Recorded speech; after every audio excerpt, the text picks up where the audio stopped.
Jack Pattinson, candidate number 0133, centre number 4223. This is my AS Media Coursework evaluation.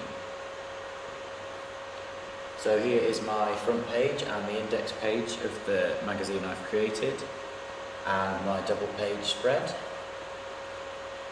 So question 1. In what ways does your media product use, develop or challenge forms and conventions of real media products?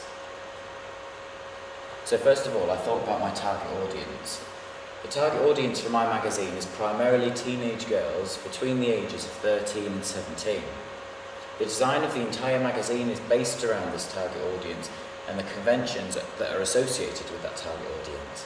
This particular target audience means it is appropriate to include information on boys, boy bands, girl groups, singers, makeup, fashion tips, style tips, posters and things like that. But it's not appropriate to include information such as affairs, men, real life relationships, advices, sports scores. So the general things that is stereotyped as things that we won't believe they're interested in. The colour scheme and font. The colour scheme used throughout my magazine is a selection of bright and contrasting colours that would be appealing to my target audience. So this is things that can be seen on the front cover and become eye-catching and something that people will want to pick up and buy. The font used in my magazine is a bold, simple font that is easy to read for all. This means I don't alienate any readers away from reading my magazine, but the colour in the text does return to the target audience conventions. Feature images. When choosing what stories I wanted to feature in my magazine, I thought about the bands and singers and other information that was associated with that target audience as to what was appropriate to include.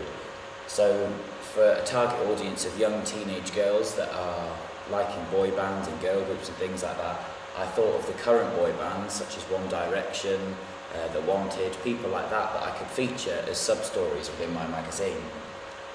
As it says here, for example, it would be inappropriate to include information about artists such as Tom Jones and Elvis, as the target audience I'm directing my magazine at might not know who those artists are or find them particularly appealing.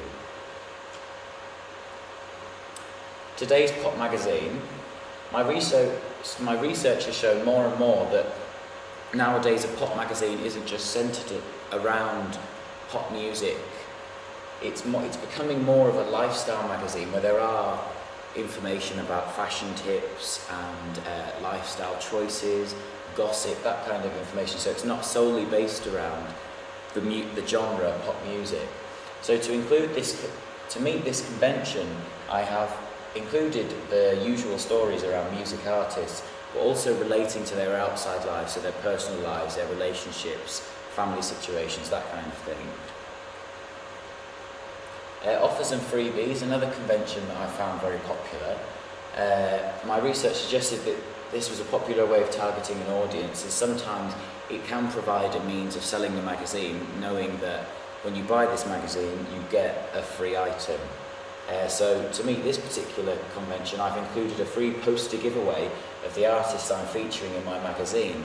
So as long as the target audience appreciate that particular icon, they would hopefully buy the magazine, because you get to find out more information about them and their personal lives, but you also get a poster, something you can actually take away from the magazine and keep.